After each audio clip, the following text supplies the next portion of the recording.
안녕하십니까. 저는 특허청 바이오심사과에서 심사관으로 근무하고 있는 김승범입니다. 저는 오늘 유전자 가위와 특허에 관해서 내용을 준비했는데요. 그동안 제가 특허 심사를 하면서 저도 보고 배우고 들었던 그런 내용들을 중심으로 관련 이슈와 관련해서 그런 내용들을 준비를 했고요. 제가 오랜만에 이런 자리를 쓰게 되어서 저도 좀 떨리는데요. 그래서 어제 와이프를 앉혀놓고 연습을 해봤는데 와이프도 졸더라고요. 그래서 굉장히 걱정이 많습니다. 어쨌든 일단 출발을 해보겠습니다. 네. 유전자 가위는 실제로 저렇게 기구가 있는 건 아니고 우리 눈에 보이지 않는 단백질 복합체를 가지고 유전자를 자를 수 있는 기능을 하는 그런 기술을 의미합니다. 아까 그 10대 주요 이슈로 이렇게 뽑으신 이유를 보니까 그 몇 달 전에 이슈가 한참 되었던 특허 빼돌리기 그 논란 때문에 더 그 이슈로 들어간 것 같은데요. 그거는 제가 알기로는 국정감사에서도 결론이 나지 않았고 아직도 그 양측의 입장이나 그런 의견들이 첨예하게 대립하고 있고 그건 진짜 문제가 있는지 없는지 더 조사해 봐야 되는 그런 상황이어서 제가 여기서 말씀드리기가 어려워가지고 슬라이드를 넣지는 않았습니다. 그러던 중에도 이제 나왔던 얘기가 이런 유전자 가위 기술이 수천억 대의 그런 가치가 있는 것이다라는 그런 기사들도 많이 나왔었는데요. 이 유전자 가위가 어떤 것인지 현황이 어떤지 그런 것들을 한번 알아보도록 하겠습니다. 유전자 가위 기술은 지금 크리스퍼라고 보이는 그 3세대 유전자 가위 기술이 이제 지금 개발되고 있는 중인데요. 2015년에 사이언스지에서 올해 가장 혁신적인 과학 성과로 뽑힐 만큼 이 바이오 분야에서는 이제 4차 산업혁명을 이끌어갈 주요 기술로 지금 인식되고 있습니다. 유전자 가위 기술은 여러 가지 분야에 쓰일 수 있는데요. 가장 대표적으로 유전자 치료, 유전자를 이용해서 직접 의약품을 개발하는 유전자 치료나 아니면 다른 의약품을 개발하는 그런 분야, 아니면 식량 문제와 관련된 동물이나 식물의 육종 등등, 그리고 실험적인 그 연구실에서 쓸 수 있는 실험적인 툴로서도 굉장히 각광을 받고 있는데요. 이러한 분야들은 기존의 다른 바이오 관련 기술들로 이렇게 연구가 되어 오고 있었지만 이 크리스퍼 기술이 발달이 되면서 이제 누구나 손쉽게 빠르게 할 수 있게 되면서 이쪽 분야들에 대한 그런 연구 성과가 점점 더 가시화되고 있습니다. 이에 따라서 이 관련 시장도 굉장히 급하게 증가하고 있는데요. 전체 유전자 가위 시장은 2016년에 18.5억 달러에서 점점 증가해서 2019년에는 35억 달러 정도까지 이를 것이라고 보는데 우리 돈으로 한 4조 정도 되지요. 그 중에 이제 크리스퍼 시장 규모는 더 빠르게 성장해서 2022년도에는 23억 달러 정도까지 이를 것으로 전망하고 있습니다. 이런 연구가 많이 되면서 크리스퍼 관련된 그 논문 발표도 기하급수적으로 증가하고 있고요. 이에 따른 특허 출원도 급격하게 증가하고 있는 상황입니다. 그럼 도대체 이 유전자 가위 기술이 어떤 것이길래 이렇게 각광을 받고 있는지 간단하게 설명을 드리려고 하는데요. 좀 갑자기 생물학 강의처럼 돼가지고 약간 부담스러운데요. 그냥 가볍게 들어주셨으면 합니다. 유전자는 그 부모에게서 자식으로 전달되는 유전 형질을 나타내는 어떤 기본 단위라고 이렇게 정의를 하고 있는데요. 이런 유전자는 우리 몸속에 DNA라고 부르는 부분에 암호화가 되어 있습니다. DNA는 이렇게 그 이중나선 구조로 되어 있고 그 사이에 아데닌, 티민, 구아닌, 시토신이라고 불리는 그 네 가지 염기가 있는데 이들 사이의 결합으로 이렇게 구조를 지탱하고 있습니다. 여기에 이렇게 암호화된 유전자가 실제로 발현을 할 때는 DNA에서 RNA라는 것으로 이제 전사라고 하는데요. 전사가 되고 RNA에서 단백질로 이렇게 번역이 돼서 우리 몸에서 실제로 작용을 하게 됩니다. 유전자 가위는 아까 말씀드린 것처럼 3세대까지 지금 발견이 되었다고 말씀을 드렸는데 1세대 유전자 가위는 징크핑거 뉴클레이즈라고 부르고 있고요. 2세대는 탈렌, 3세대는 크리스퍼라고 부르고 있습니다. 크리스퍼는 이제 크리스퍼 카스9 이렇게 주로 많이 이제 자주 부르기도 하는데 이 카스9은 이 크리스퍼와 함께 작용하는 DNA 절단 요소의 이름이어서 뒤에 이제 내용을 보시면 좀 더 아실 수 있을 것 같습니다.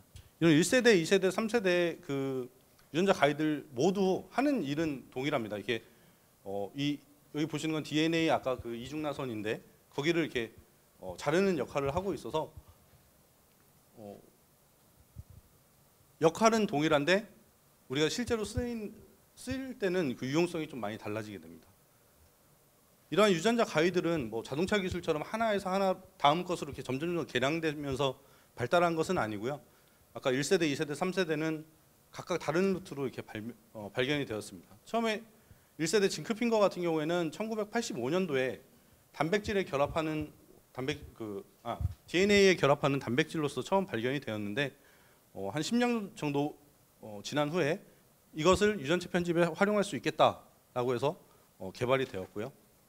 탈렌 같은 거는 2009년에 처음 발견이 되어서 징크핑거와 비슷한 방식으로 2010년 정도에 유전체 편집에 활용하게 되었습니다. 3세대 크리스퍼 기술은 실제로 처음 발견된 거는 1987년도 그 징크 1세대가 발견됐을 때 비슷할 때 처음 발견이 됩니다. 근데 이때까지는 이게 어떻게 역할을 하는지 몰랐어요. 그러다가 결국 2012년도에 와서 이 카스9 같이 작용하는 아까 말씀드렸던 카스9이라는 것이 발견이 되면서 유전체 편집에 사용할 수 있다는 것을 알게 되었습니다.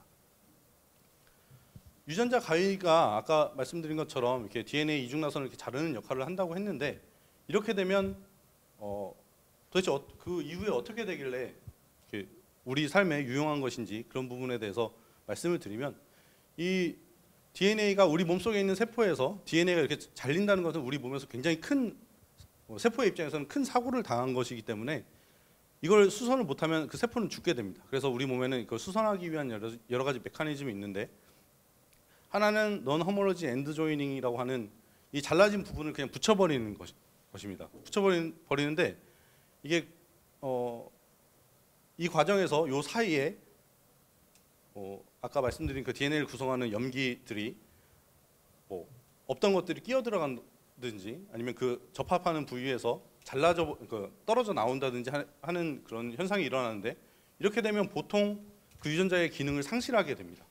요거는 이런 작용은 우리가 어떻게 사용할 수 있냐면 어떤 고장난 유전자를 아예 우리 몸속에서 제거해버리는 그런 기술로 이제 사용을 할 수가 있고요.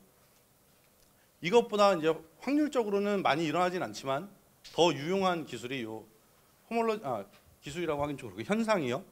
호몰로지 디렉티드 리페어라고 부르는데 이거는 이렇게 DNA가 이렇게 잘렸을 때 요 잘린 부분 양쪽하고 비슷한 서열을 가지고 있는 다른 DNA가 있으면 우리 몸에서 얘가 원래 원본이구나라고 생각을 하고 얘를 여기다 카피해서 이렇게 딱 넣는 것입니다. 그러면 만약에 고장난 유전자가 있을 때 우리가 이 부분을 잘릴 수 있고 정상적인 유전자를 이렇게 같이 넣어주면 그 고장난 유전자를 교정할 수 있는 그런 기회를 가질 수가 있는 것이죠. 그래서 각 세대별로 그 유전자 가위를 간단하게 설명을 드리면 이 1세대는 징크핑거 뉴클레이즈라고 부른다고 말씀을 드렸는데요. 이 징크핑거 뉴클레이즈는 징크핑거라고 부르는 단백질, 이거는 말 그대로 아연이 결합된 손가락 모양의 구조를 가지는 그런 단백질이라고 하는데 거기에 이제 핵산을 자를 수 있는 그 DNA를 자를 수 있는 절단 요소가 이렇게 결합된 형태로 되어 있는 게 1세대 징크핑거 뉴클레이즈입니다. 이 징크핑거 뉴클레이즈는 이렇게 조그만 소단위체들이 있어요.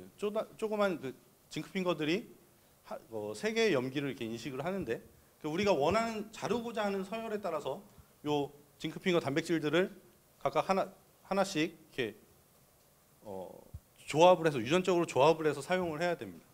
근데 이런 것들이 염기가 4종류가 있고 하나당 그 징크핑거 하나당 염기 3개를 인식하기 때문에 64종류의 징크핑거가 필요하고요. 이론적으로 그것들을 우리가 원하는 그 서열에 따라서 각각의 그 징크핑거에 대한 유전자를 다 조합 하나씩 붙여가지고 만들어야 되는 그런 문제가 있습니다. 2세대인 탈렌은 징크핑거랑 거의 똑같은데요.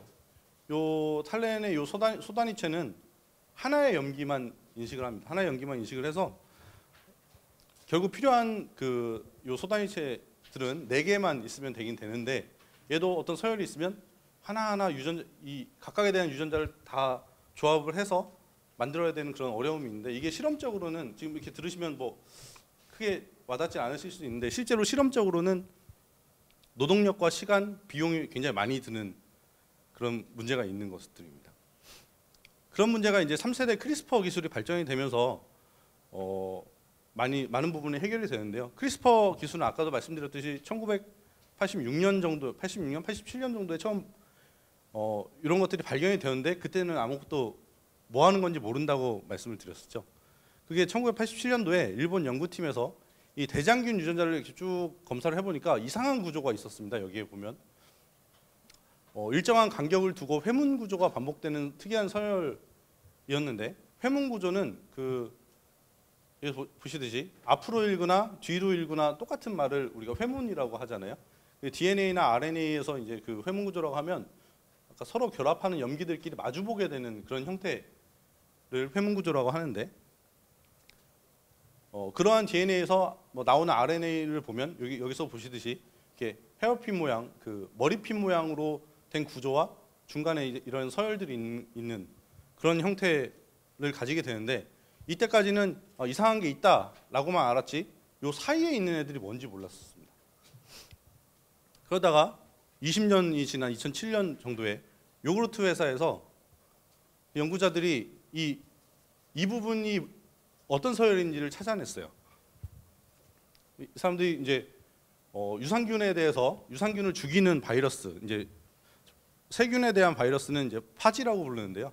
요 파지의 DNA와 요 사이에 있는 DNA가 똑같은 거예요. 그래서 이때 추론하기에는 이게 우리도 백신을 맞아서 면역력을 가지잖아요. 이 유산균도 이런 파지에 감염됐을 때 이걸 어떻게 가져와서 이게 면역 작용에 사용하는 거인 것 같다라고 추론을 합니다. 그러다 2012년도에 여기 보신 이 사람은 이제 다우드나 박사인데요. UC 버클리에 있는 사람인데 여기 이분이랑 샤르팡티에라는 분이 드디어 이런 구조의 RNA와 그다음에 카스9 단백질이 함께 결합해서 요 헤어핀 구조 사이에 있는 요 서열과 결합하는 다른 DNA가 있으면 그 부분을 자를 수 있다는 것을 이제 발견을 하게 됩니다. 이게 이제 본격적으로 크리스퍼 시대에 이제 들어가게 되는 시초가 됩니다. 이 3세대 크리스퍼 기술은 방금 말씀드린 것처럼 이 헤어핀 구조를 가지는 요 RNA가 필요하고요. 요거는 이제 가이드 RNA라고 하는데 이거는 이제 우리가 자르고 싶은 그 표적 서열로 인도하는 역할을 하는 거고요. 그다음에 실제로 DNA를 자르는 역할을 하는 카스9 단백질. 이제 카스9 단백질만 있는 건 아니고 그 세균마다 이런 시스템들이 있는 그 세균들이 많아서 이제 그 세균마다 이제 다른 단백질들을 가지고 있는 경우도 있습니다. 이 1세대, 2세대 유전자 가위 같은 경우에는 아까 전에 말씀드렸듯이 그것을 만들기가 굉장히 복잡하고 비용이 많이 든다고 말씀을 드렸는데 이 크리스퍼 기술 같은 경우에는 이 카스9은 그냥 동일하게 다 쓸 수가 있어요. 그래서 이 카스9에 대한 유전자나 단백질을 내가 가지고 있으면 이 가이드 RNA만 바꿔주면 표적을 달리해서 막 쓸 수가 있습니다. 근데 이런 가이드 RNA 같은 거는 직접 만들 필요 없이 요즘은 이걸 전문적으로 이렇게 서비스해주는 회사들이 있거든요. 거기다가 인터넷으로 주문을 하면 며칠 만에 몇만 원 정도의 비용으로 배달이 되거든요. 저한테. 그래서 그걸 가지고 직접 우리가 원하는 세포에 집어넣어서 그 효과를 확인해 볼 수 있기 때문에 굉장히 속도가 빨라지고 있습니다. 이제는 이런 광고, 이거는 이제 앞에 탈레나 징크핀거 같은 경우에는 그런 시스템을 모두 구비하고 있기 어려웠는데 이제는 크리스퍼 시스템은 카스9만 가지고 있으면 할 수 있기 때문에 뭐 이런 광고 같은 것도 많이 볼 수가 있고요. 이 크리스퍼 기술을 이용하면 단순히 이제 DNA를 자르는 역할만 하는 게 아니라 그 카스9 단백질을 돌연변이를 시켜가지고 자르는 기능을 없앨 수가 있습니다. 자르는 기능을 없애면 우리가 원하는 유전자 부위에 뭐 결합만 하고 있을 수 있게 해서 그 유전자의 기능을 정지시킨다든지 아니면 카스9에다가 다른 것들을 붙여가지고 뭐 형광을 띠게 만들 수도 있고 아니면 뭐 주변을 어떻게 변형시킬 수도 있고 뭐 그런 여러 가지 방법으로 이렇게 응용될 수가 있습니다. 그래서 이러한 유전자 가위 기술들을 이용해서 뭐 징크핀거, 탈렌, 크리스퍼 기술들을 이용해서 만든 이제 유전자 가위 치료제들이 지금 임상에 들어가 있는 것들도 굉장히 많이 있고요.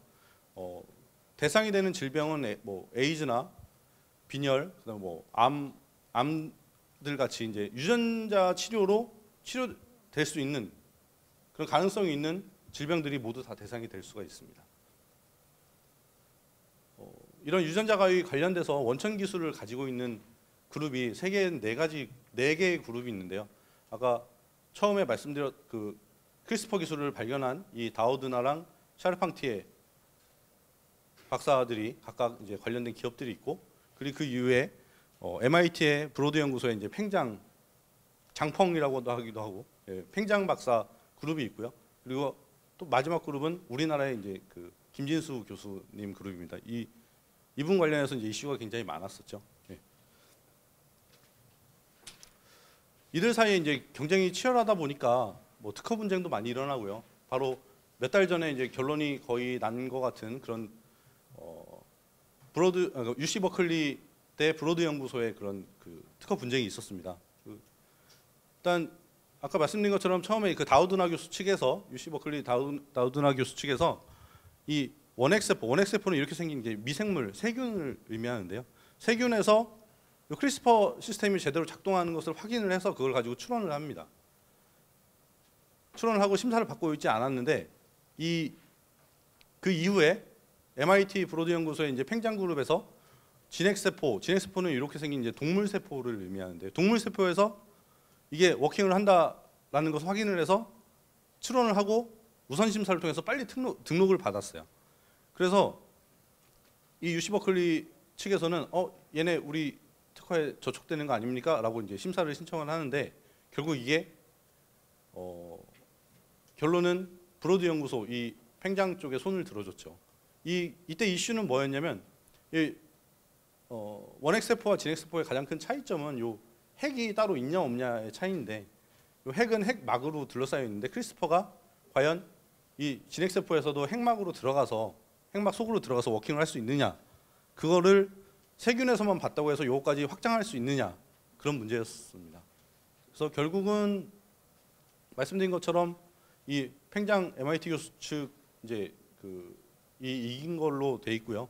이거 항소를 더 할지 안 할지는 이제 아직 확실하지 않은데요. 아직까지 상황은 그렇고, 여기서 주목해야 될 것은 우리나라 김진수 교수 측이 이 브로드 연구소보다도 더 빨리 인간 세포에 적용해서 출원을 했습니다. 이건 심사를 아직 받지는 않은 것 같은데 이 출원에 대한 심사가 어떻게 될지는 앞으로 더 이제 주목을 해야 될 것 같습니다. 이런 크리스퍼 관련해서 이제 여러 가지 기술적 이슈들도 있는데요. 이런 기술 아까 말씀드린 것처럼 뭐 카스9 이외에도 다른 크리스퍼랑 같이 작용할 수 있는 핵산 절단 요소가 또 있는지, 얼마나 효과가 좋은 것들이 또 있는지 관련된 그런 기술을 개발하는 부분. 그다음에 지금까지 개발된 그 크리스퍼 기술에서 표적 특이성, 우리가 원하는 그 유전자만 얼만큼 정확하게 자를 수 있는지, 그걸 향상시킬 수 있는지, 아니면 뭐 다른 기능을 부여할 수 있는지, 그런 것들에 대한 연구가 또 있고, 또 하나는 뭐 미생물 동물 세포 외에도 식물 세포나 미세조류 뭐 등등 원하는 대상 표적 세포에다가 어떤 방법을 통해서 얘를 전달을 시킬 수 있는지, 그리고 또 하나는 어떤 유전자를 우리가 이렇게 대상으로 할지, 이런 것들에 대해서 많은 연구자들이 좋은 연구를 하고 있고요. 저희는 특허청에서는 이제 그런 특허 출원이 있을 때 어떤 문제를 어떻게 해결하기 위해서 어떤 방법을 썼고, 그로 인한 효과는 어느 정도 있는지, 이런 것들을 면밀히 검토해서 서로 이제 각각의 특허가 서로 이제 정당한 권리를 갖도록 저희가 노력하고 있습니다. 크리스퍼와 관련해서 가장 큰 문제는 이제 윤리적 이슈가 이제 요즘 많이 대두가 되고 있는데요. 그 중에 제일 큰 건 윤리적 위험이라고 돼 있는 이 부분이죠. 인공적으로 제작된 생명체에 대한 존엄성 관련 부분인데, 바로 이것도 며칠 전이죠. 한 일주일, 2주일 됐죠.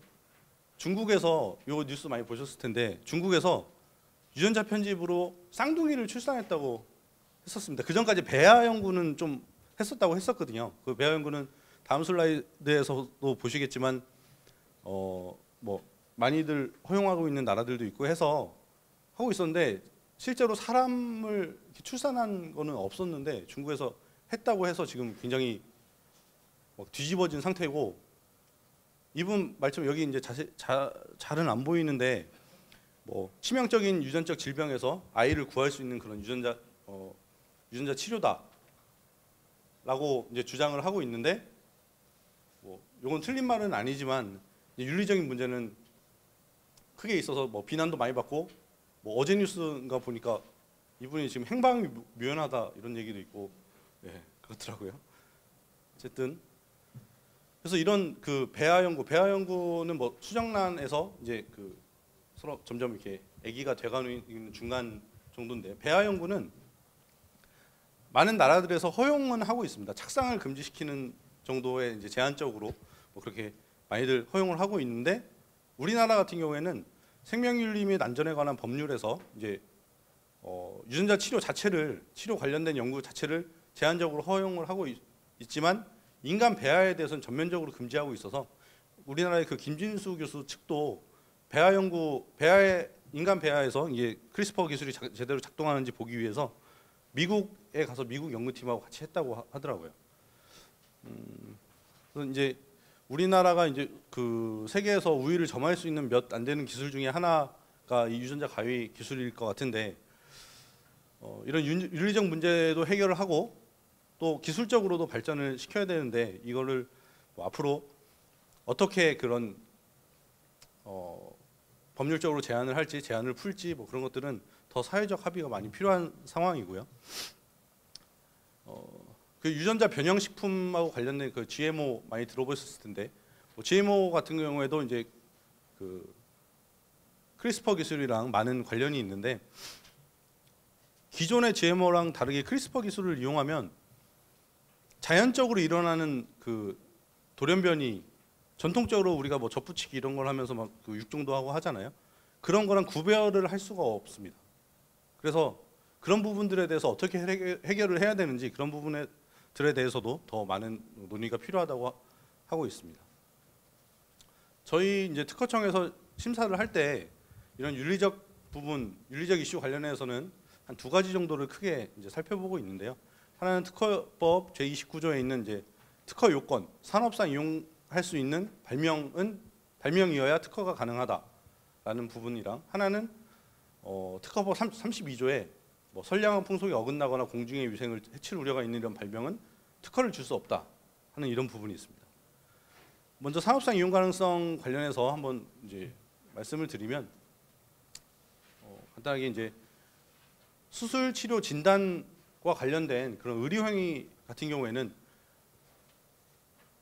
공익적 이유에서 산업상 이용 가능성을 불인정하고 있습니다. 이거는 뭐 내가 병이 걸렸을 때 특허료를 지불해야 치료해주고 뭐 이러면 안 되잖아요. 그래서 그런 부분에서 이제 그 산업상 이용할 수 없는 발명이라고 하고 있는데, 이제 유전자 가위가 이 부분에 해당하는 부분이 좀 있어서 말씀을 드리면, 여기 보여드린 거는 이제 그런 수술 방법이나 치료 방법 아니면 뭐 진단 방법 같은 거 그냥 예시적으로 보여드리는 건데요. 이게 이제 아직 뭐 기준이 명확하지 않은 부분도 조금 있긴 한데 예시적으로만 보시면 됩니다. 그 중에 유전자 가위 관련해서는 어떤 유전자의 특이적인 뭐 가이드 RNA와 카스 단백질을 유기체에 도입해서 어떤 유전자를 제거하는 방법, 이런 식의 이제 특허가 출원이 됐을 때, 이것은 이제 유기체라는 것에는 뭐 인간도 포함이 되거든요. 결국 인간에게 어떤 이런 그 뭐 약물을 투여해서 병을 치료하는 방법이 되기 때문에 그런 치료 방법에 해당이 되어서 저희가 이런 부분에 대해서는 의료행위다, 그래서 산업상 이용 가능성이 없는 발명에 해당한다라고 그렇게 특허를 제한을 하고 있는 부분입니다.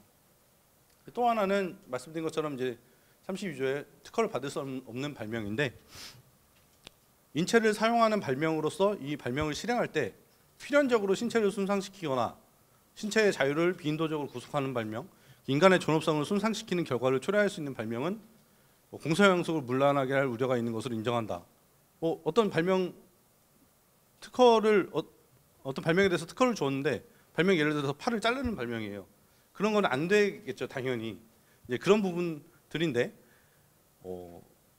이제 저희 쪽에서 좀 더 이제 그 유심히 보는 부분은 뭐 예를 들면 이런 것입니다. 이게 마우스에 뭐 분리된 인간 태아 흉선 아니면 뭐 골편, 뭐 조혈모 세포 같은 걸 이식하는 단계를 포함하는 어떤 방법인데 이런 경우에는 이 발명이 특허가 나가면 이 발명을 실시하려면 인간 태아를 해칠 수밖에 없거든요. 태아를 훼손할 수밖에 없고 태아뿐만이 아니라 배아를 훼손하거나 태아는 이제 좀 더 큰 거죠. 배아보다 좀 더 크다고 보는데 그런 배아나 태아의 훼손이 우리가 이제 지금 사회에서 뭐 비도덕적인 것으로 받아들여지고 있기 때문에 이것은 인간의 존엄성을 해치는 것이다라고 저희가 이제 그 판단을 해서 특허를 줄 수 없습니다라는 의견을 보내드리고 또 하나는 뭐 인간을 배제하지 않은 형질 전환체에 관한 발명. 이거는 뭐 다른 말로 하면 돌연변이 인간을 만드는 방법들이 있거든요. 그런 것들에 대해서 출원이 있을 때 이런 것도 안 됩니다라고 말씀드리고 있습니다. 마지막 슬라이드인데요. 이제는 크리스퍼 기술이 많이 발전을 하고 누구나 할 수 있기 때문에 이제 우리 생활에서 밀접하게 이제 앞으로 더 자주 만나게 될 텐데요. 아까 말씀드린 윤리적 이슈를 어떻게 해결할지, 그다음에 그에 따라서 기술 발전을 우리가 어떻게 이제 보완을 할지 그런 부분들에 대해서 더 많은 논의가 필요할 걸로 생각이 됩니다. 감사합니다.